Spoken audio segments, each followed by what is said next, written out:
Good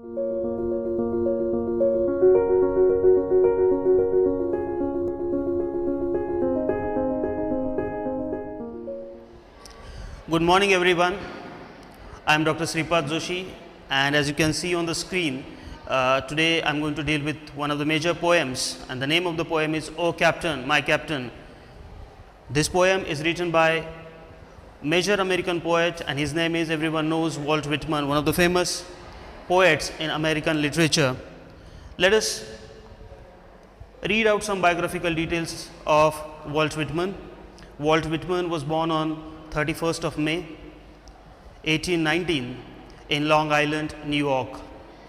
His major work, as everyone knows, Leaves of Grass, made him one of the first American poets to be famous worldwide. Walt Whitman spent most of his young life in Brooklyn, where he worked as a printer and newspaper journalist through the 1850s. The first edition of Leaves of Grass was privately printed in 1855 and consisted 12 untitled poems. Song of Myself was one of the major poems in that volume. The publication gave him popularity in literary circles in Europe and later in the United States as well. To move further, let us read that poem, because this poem is very interesting. I have read it thrice, fourth time, and I think this is fifth time that I am reading for you. Let us read the poem. A poem by Walt Whitman. The title of the poem, "O Captain, My Captain." O Captain, my Captain, our fearful trip is done. The ship has withered every rags. The prize we sought is on. The port is near. The bells I hear. The people all exulting. While follow eyes the steady kill, the vessel grim and daring. But O heart, heart, heart, oh the bleeding drops of red, where on the decks my captain lies, fallen cold and dead. O Captain, my Captain, rise up and hear the bells. O Captain, my Captain, rise up and hear the bells.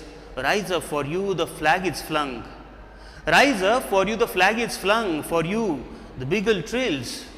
For you bouquets and ribbon wreaths. For you the shores a crowding. For you they call, the swaying mass, their eager faces turning. Here, Captain, dear father, this arm beneath your head. It is some dream that on the deck you have fallen cold and dead. My captain doesn't answer. My captain doesn't answer. His lips are pale and still. My father does not feel my arm. He has no pulse nor will. The ship is anchored safe and sound, its voyage closed and done. From fearful trip, the victor ship comes in with object own. Exalt o shores and ring o bells. Exalt o shores and ring o bells. But I with mournful tread walk the deck, my captain lies, fallen cold and dead, fallen cold and dead. So, after reading this poem, everyone will come to know the mournful tone, the sadistic tone of the poem, where it's a very depressing poem somewhere, where there is a victory of American Civil War, and at the same time there is a death of Abraham Lincoln, and again it turns the mood of the poem, that of course it turns into the melancholy. As far as this poem is concerned, O Captain, my Captain, you will come to know that it's an elegy, one of the major forms of the poem.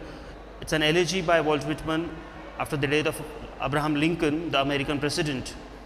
As everyone knows that an elegy is a poem that mourns the dead. The poem is a symbolic response to the passing away of the president. It is in 3 stanzas. As far as structure of the poem is concerned, it is in 3 stanzas. Thus, the poem is a symbolic representation of heartfelt agony over the unfortunate demise of President Abraham Lincoln after his assassination. The speaker in this poem is very possessive for his president, as the president was a very loved one in the country. In the first stanza, he says that fearful trip is over. The trip actually refers to the end of American Civil War, which resulted in the abolition of slavery. The prize the speaker is talking about.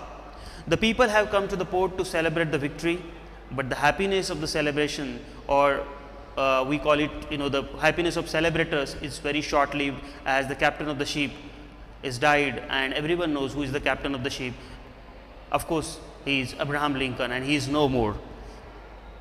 In the second stanza, you will come to know that the speaker asks the captain to rise up and hear the bells. He says that the flag is flung. The beagle trills for him. People with bouquets and ribbon wreaths have come to the shore to greet him. The speaker calls him father, as of course he is a father figure for the country, and that's why in the poem Abraham Lincoln is called as a father, and says that his dream has been fulfilled, that is abolition of slavery. That was one of the objectives, one of the aims, one of the goals of the country, one of the goals of the Abraham Lincoln behind that war, and that the abolition of slavery is fulfilled, but he is not alive to see it, and that's miserable thing. That is very much disturbing thing for the country. In the third stanza, the speaker tells us that his captain Abraham Lincoln does not answer, as he is dead. He doesn't feel his arm, he has no pulse, nor will. The country is safe and sound, it has owned its objective, it has got freedom by paying a heavy price, and that price is death of the captain, that is Abraham Lincoln. The speaker walks with a heavy heart amidst the celebrations as his captain is lying dead. The poem is perhaps Walt Whitman's most famous poem. Of course, we read it today as well, and that's why it's very much famous worldwide. It is read, and that this poem is ironic in the sense it is far more conventional in meter. As far as form is concerned, it is again conventional, subject is again conventional than much of other Walt Whitman's other work. When you read Leaves of Grass, you will come to know that other poems are of a different subject and in a different meter or in a different form, but this poem differs from all those poems.